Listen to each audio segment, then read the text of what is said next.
नमस्कार दोस्तों, quality classes के इस ऑथेंटिक प्लेटफॉर्म पे आप सभी का बहुत बहुत स्वागत है।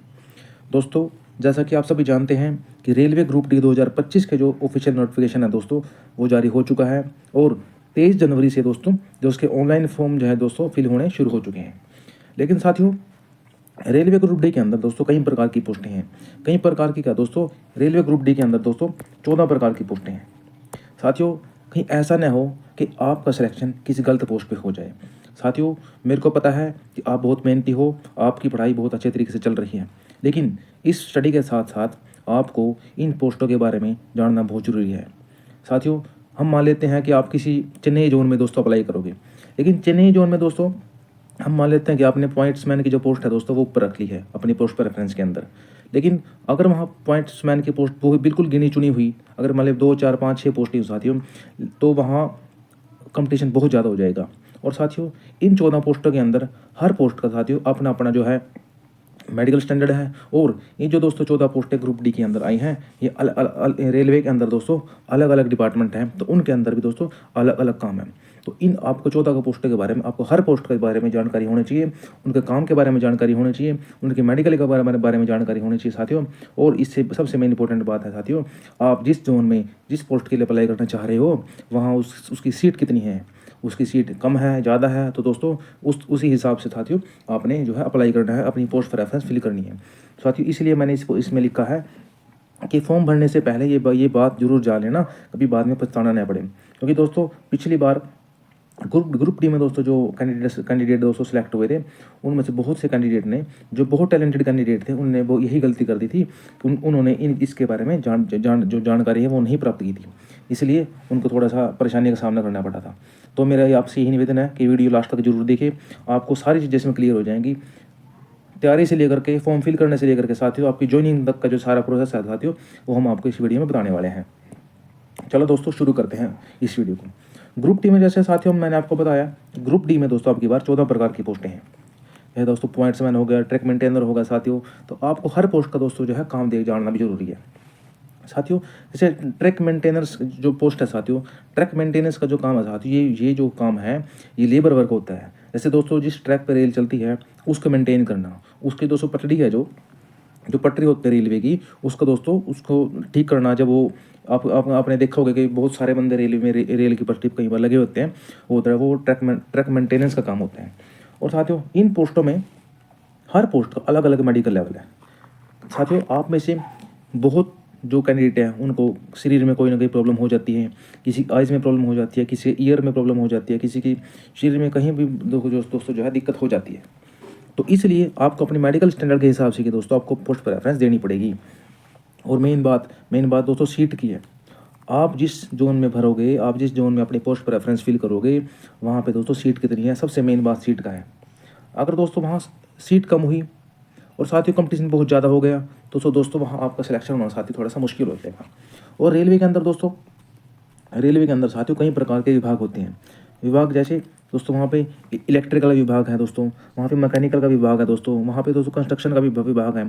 तो साथियों हर विभाग की दोस्तों अपनी अपनी पोस्टें हैं। तो आपको कुछ विभाग दोस्तों ऐसे हैं जो बहुत बेहतरीन हैं, कोई दोस्तों वहाँ पे कोई परेशानी वाली कोई बात नहीं है, टाइम से जाओ टाइम से आओ, और काम का भी कोई वर्कलोड इतना नहीं है। और इसके अलावा भी साथियों कई जानकारी हैं जो आपको मैं वीडियो को में जानने को मिलेगी, इसलिए आप इस वीडियो को जरूर पूरी देखिएगा, आपके लिए बहुत बेनिफिशियल साबित होने वाला है। अब साथियों बात कर लेते हैं टोटल पोस्ट की। टोटल पोस्ट जो आपकी बार आई हैं वो है, टोटल पोस्ट है साथियों आपकी बार 32,438। लेकिन मैं आपको ये बताता हूँ पिछले सिनेरियो को देखते हुए दोस्तों, पिछले कुछ टाइम पहले ALP की पोस्ट आई थी और टेक्नीशियन की पोस्ट आई थी। इन दोनों को जो जब दोस्तों एडवर्टाइज हुई थी, इनके कुछ टाइम बाद दोस्तों जो है इनकी जो है सैंक्शन स्ट्रेंथ वो बढ़ा दी गई थी। तो ग्रुप डी की भी साथियों, रेलवे ग्रुप डी की पोस्ट है, इनकी भी जो दोस्तों वैकेंसी है वो 60,000 प्लस जाने वाली हैं दोस्तों। जब तक आप एग्जाम दोगे, जब तक रिजल्ट आएगा, तो इन वैकेंसी की जो संख्या है साथियों वो 60,000 प्लस जाने वाली है। और दोस्तों आपकी बार सिर्फ योग्यता क्या रहेगी, आपकी 10th क्लास रहेगी। और चाहे किसी ने ITI की हो या ना की हो, अगर किसी कैंडिडेट ने ITI की है तो उसका फ़ायदा उसको जब आप सेलेक्ट हो जाओगे तब प्रमोशन वगैरह में, डिपार्टमेंटल प्रमोशन में, तो आपको उसका फ़ायदा मिलेगा। अगर हम एज की बात करें साथियों, वैसे एज जो मांगी गई है साथियों वो मांगी गई है 18 से 33 साल तक। लेकिन दोस्तों सरकार ने, भारत सरकार ने और रेलवे मिनिस्ट्री ने, अपने जो मंत्री हैं अश्विनी वैष्णव जी, उन्होंने हर बच्चे को 3 साल की जो है रिलैक्सेशन दी है। साथ ही ये बहुत बड़ा जो है रेलवे का फैसला है और हम इसका स्वागत करते हैं। और रेलवे मिनिस्ट्री का, भारत सरकार का और अश्विनी वैष्णव जी का हम बहुत बहुत धन्यवाद करते हैं कि उन्होंने 3 साल की जो रिलैक्सेशन दी। साथियों, अब बात कर लेते हैं जो रिजर्व कैटेगरी है उनको क्या है दोस्तों। ये मैंने लिख भी दिया इसमें कि 3 साल की जो है रिलैक्सेशन दी गई है। और साथियों, अगर हम ओबीसी की बात करें, ओबीसी कैटेगरी में दोस्तों जो है 18 से 39 साल तक के जो है जो अपने कैंडिडेट हैं वो फॉर्म भर सकते हैं। और एससी कैटेगरी में दोस्तों 18 से जो 41 साल तक के साथियों जो हमारे भाई हैं वो हैं जो इसमें फॉर्म भर सकते हैं। तो साथियों, ये रही आपकी एज की बात। अब हम बात करते हैं दोस्तों इसकी जो फीस स्ट्रक्चर है। साथियों, फीस स्ट्रक्चर की बात कर लेते हैं। फीस स्ट्रक्चर में क्या है दोस्तों, अगर कोई कैंडिडेट अनरिजर्व कैटेगरी से है, ओबीसी कैटेगरी से है या ईडब्ल्यूएस से है, इन तीनों कैटेगरी में दोस्तों आपको 500 रुपये जो है आपको फ़ी जो है देनी पड़ेगी इस फॉर्म भरने की। अगर कोई कैंडिडेट एससी से है, एसटी से है, या कोई लेडीज़ है, या कोई फिजिकल हैंडीकैप है, तो साथियों इनके जो है 250 रुपीज़ इनकी फ़ीस रहेगी। साथियों, इसमें एक और मज़ेदार बात मैं बताता हूँ आपको। जो आपके दोस्तों 500 रुपये लगेंगे इस फ़ी भरने के, साथियों इसमें से आपको 400 रुपये साथियों बैकअप मिल जाएगा। बैकअप का मतलब है कि आपके एग्ज़ाम देने के बाद, ये कुछ टाइम के बाद दोस्तों रेलवे का एक प्रोसेस है कि रिफ़ंड कर देता है पैसे। पर साथियों ये सभी को नहीं मिलेंगे पैसे 400 रुपये। ये 400 रुपये जो हैं उन्हीं कैंडिडेट को मिलेंगे जो एग्ज़ाम दे के आए थे, चाहे वो पास हुए या फेल हुए। ये दोस्तों इसका कोई मतलब, इसका मतलब नहीं है, मतलब उन्हीं बच्चों को पैसे मिलेंगे जिनकी जो एग्ज़ाम दे के आए हैं, जिनकी वहाँ प्रेजेंट लगी है, चाहे वह पास है फेल है, इसका कोई इफेक्ट नहीं है। और रही बात एससी, एसटी, वुमेन और पीएच की, साथियों इनके 250 के 250 मतलब कि पूरे के पूरे पैसे जो है रेलवे इनके वापसी करेगा। लेकिन कंडीशन क्या बताई मैंने आपको कि वो एग्ज़ाम में बैठा हुआ होना चाहिए, उसका पास हो एग्ज़ाम या फेल है उससे कोई मतलब नहीं है। चलो दोस्तों, अब हम बात कर लेते हैं फॉर्म की जो है अप्लाई करने की तारीख की। फॉर्म दोस्तों, जैसे कि आप सभी को पता है कि फॉर्म 23 जनवरी से स्टार्ट हो चुके हैं और 23 जनवरी से लेकर के 22 फरवरी तक जो है दोस्तों आपके एग्ज़ाम ये जो है फॉर्म आपके फिल हो जाएंगे। लेकिन मैं आपसे निवेदन करूंगा कि आप अपना जो फॉर्म है 5 फरवरी के आसपास जो है अपना फॉर्म भरना आप भरिएगा, क्योंकि तब तक दोस्तों एक डाटा आ जाएगा कि किस जोन से कितने फॉर्म भर चुके हैं। दोस्तों इस शनिवार से आपको हम बताएंगे कि आपको किस जोन में आपको फॉर्म भरना आपको सेव रहेगा। लेकिन अगर आप फॉर्म भरने में कोई गलती कर देते हो, आपके नाम के पीछे दोस्तों अगर सिंह है तो आप स्पेलिंग गलत कर देते हो, पिताजी के नाम की स्पेलिंग गलत कर देते हो, डेट ऑफ बर्थ गलत कर देते हो, पिताजी का नाम गलत कर देते हो, माताजी का नाम गलत कर देते हो, एड्रेस जो है अपना गलत भर देते हो, किसी भी प्रकार की कोई भी जानकारी अगर आप गलत भर देते हो तो आप 25 फरवरी से लेकर के 6 मार्च तक साथियों तो आप जो है इसमें सुधार कर सकते हो। और दोस्तों ये सुधार बिना किसी फ़ी के होगा। अब साथियों बात करते हैं मेन मुद्दे में। मेन मुद्दा क्या रहेगा, सिलेक्शन प्रोसेस। साथियों जिसके लिए आप और हम बहुत बेहतरीन तरीके से जो है अपनी पढ़ाई में लगे हुए हैं, तो इसका जो प्रोसेस हमको पता होना चाहिए। सिलेक्शन प्रोसेस साथियों, सिलेक्शन प्रोसेस इसका साथियों 3 स्टेज में रहेगा। सबसे पहले आपका एग्ज़ाम होगा, उससे पहले आपका फिजिकल होगा, फिर आपका डीवी और मेडिकल होगा। साथियों फिजिकल इसके फौज वाला फिजिकल नहीं है और ना ही दोस्तों पुलिस वाला फिजिकल है, बहुत आसान सा फिजिकल है साथियों। सिर्फ आपकी जो हेल्थ देखी जाएगी, आपका शरीर कैसा है। चलो साथियों हर एक के बारे में बात कर लेते हैं। जो दोस्तों सीबीटी एग्ज़ाम है आपका, सीबीटी एग्ज़ाम साथियों आपके एग्ज़ाम में 100 प्रश्न आएंगे और 100 प्रश्न 100 मार्क्स के रहेंगे। और समय मिलेगा साथियों आपको, समय मिलेगा 90 मिनट का, बल्कि 90 मिनट का, 1.5 घंटे का दोस्तों जो है आपको समय मिलेगा। और इसमें साथियों 4 पोर्शन आएंगे। जीके आएगी आपकी 20 नंबर की, 20 क्वेश्चन 20 नंबर के। रीजनिंग आएगी साथियों 30 क्वेश्चन 30 नंबर के। मैथ आएगा दोस्तों 25 नंबर का। और साइंस भी आएगी साथियों आपकी 25 नंबर की। तो साथियों ये आपके 100 क्वेश्चन और 100 नंबर के। ये दोस्तों आपके सीबीटी के एग्ज़ाम के बारे में ये है आपका। अगर आप सीबीटी एग्ज़ाम क्लियर कर देते हो साथियों, मतलब ये आप रिटन एग्ज़ाम की कट ऑफ में आ जाते हो दोस्तों, फिर आपको जो है फिजिकल के बुलाया जाएगा। अब फिजिकल दोस्तों क्या रहेगा इसमें, जो मेल कैंडिडेट हैं दोस्तों, मेल कैंडिडेट के लिए फिजिकल क्या रहेगा, मेल कैंडिडेट के लिए दोस्तों फिजिकल रहेगा कि उन्होंने एक दोस्तों रेत का जो बोरी है 35 किलोग्राम की, 35 केजी की दोस्तों जो बोरी है वो दोस्तों 100 मीटर दूरी तक लेके जानी है। और दोस्तों 35 किलोमीटर की जो 100 मीटर तक दूरी जाएगी, 35 किलोग्राम वजन है दोस्तों जो हमने 100 मीटर दूरी तक लेके जाना है। इसमें दोस्तों जो समय हमारा 2 मिनट के अंदर दोस्तों जो है हमारा कंप्लीट होना चाहिए। तब दोस्तों आपका माना जाएगा। अब साथियों इसमें एक ये तो था पहला पॉइंट फिजिकल का, इसमें दोस्तों आपको एक फिजिकल और है, उसमें उस वो है दोस्तों रनिंग। रनिंग कितनी रहेगी आपकी, रनिंग रहेगी दोस्तों आपकी 1 किलोमीटर की दौड़ आपने 4 मिनट 15 सेकंड में करनी है साथियों। तो दोस्तों आपकी 2 प्रकार की दौड़ है। पहली दौड़ 35 किलोग्राम वजन के साथ 100 मीटर दूरी 2 मिनट के अंदर, और दूसरी जो है दोस्तों 1 किलोमीटर की दौड़ है और जो है 4.25 मिनट की, मतलब 4 मिनट 15 सेकंड में। तो दोस्तों ऐसे ही फीमेल के लिए क्या रहेगा,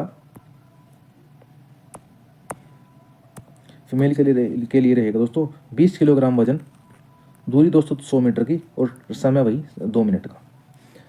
और दोस्तों जो दूसरी दौड़ है वो 1 किलोमीटर की दौड़ है, 5 मिनट 45 सेकंड के अंदर दोस्तों जो है दौड़ करनी है फीमेल कैंडिडेट ने, अगर कोई फीमेल कैंडिडेट है। अगर हम अब बात कर लेते हैं दोस्तों डॉक्यूमेंट वेरिफिकेशन की। डॉक्यूमेंट वेरिफिकेशन दोस्तों कुछ नहीं है, आपका जो 10th की है, 10th दोस्तों जो मिनिमम क्वालिफिकेशन है 10th चाहिए इसमें, और आपका जो अगर कोई ओबीसी है तो ओबीसी का सर्टिफिकेट आप नया बनवा लें फॉर्म भरने से पहले। दोस्तों फोटोग्राफ्स वगैरह दोस्तों, आपका आधार कार्ड वगैरह, पैन कार्ड वगैरह दोस्तों, यहाँ के 5 से दोस्तों 6 जो है डॉक्यूमेंट आपके चाहिएंगे। और साथियों सबसे मेन बात दोस्तों, जब तक आपकी ज्वाइनिंग होगी दोस्तों, जब तक आपकी रेलवे ग्रुप डी में ज्वाइनिंग होगी, तब तक भारत के अंदर सेंट्रल पे कमीशन 8th पे कमीशन आ चुका होगा, जिससे आपकी सैलरी साथियों, आपकी सैलरी 50,000 प्लस चली जाएगी। साथियों जो आपके लिए बहुत बेहतरीन और गोल्डन अपॉर्चुनिटी है कि आप अपनी तैयारी जमा करके तैयारी करिएगा, और जब आपकी ज्वाइनिंग होगी तब आपको पैसा ही पैसा साथियों, आपकी सैलरी दोगुनी और तिगुनी हो जाएगी। तो इसलिए आप इसी मोटिवेशन के साथ अपनी तैयारी कीजिए। अब साथियों हम बात करेंगे पोस्ट प्रेफरेंस की, किस जोन में क्या है, क्या पोस्ट है, और साथियों क्या उसका मेडिकल रहेगा। चलो दोस्तों बात कर लेते हैं।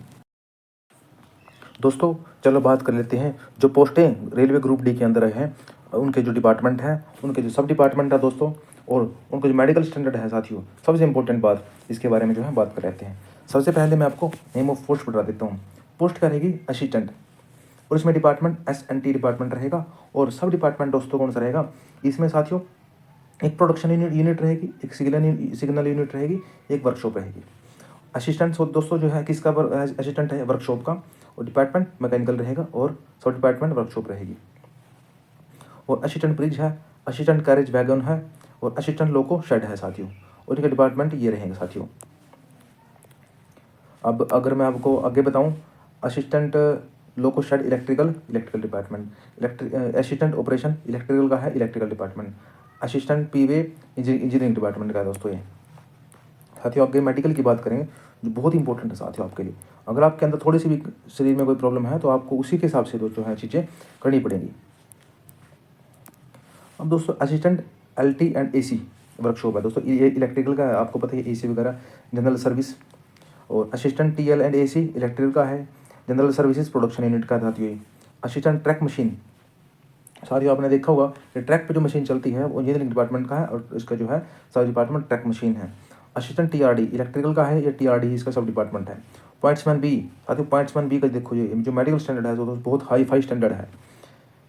और ट्रैक मेंटेनर दोस्तों, ये जो दोस्तों जो ये पोस्ट है, ये दोस्तों ये लेबर टाइप की पोस्ट होती है। अगर इसको आप किसी भी जोन में फिल करो और इसको आप सबसे लास्ट में ही रखना। अब दोस्तों इसके मेडिकल स्टैंडर्ड के बारे में बात कर लेते हैं। जैसे साथियों A3 है, A3 दोस्तों बहुत अच्छा आपका मेडिकल होगा, अच्छे लेवल का साथियों। अगर किसी का C है तो आप ये मान के चलिए C जो मेडिकल है C, ये बस आपको नाम का मेडिकल होगा भी हाँ इसका मेडिकल हुआ है, इसमें आपका कुछ ज़्यादा चेक नहीं करेंगे, थोड़ा बहुत आपके हाथ वगैरह देख लेंगे, बाकी और कुछ नहीं आपका देखा जाएगा। अब बात कर लेते हैं जैसे C1 है, B1 है, मतलब B1 होता है जो मॉडरेट लेवल का। और दोस्तों जो पॉइंट्समैन है, पॉइंट्स में ही सिर्फ आपको A1 मिलेगा, बाकी कहीं A1 जो है नहीं है। पॉइंट्समैन दोस्तों जो होता है, ये पॉइंट्समैन आजकल तो वैसे पॉइंट्समैन नहीं है, पॉइंट्समैन का काम जो है दोस्तों वो स्टेशन मास्टर ही कर देता है। लेकिन अगर वैकेंसी आई है तो अच्छा आपका मेडिकल होगा, जैसे A3 है मेडिकल में, तो A2 है, तो ये आपका जो पॉइंट्समैन का मेडिकल है ये इसमें बताया गया है। साथियों इस वीडियो में इतना ही।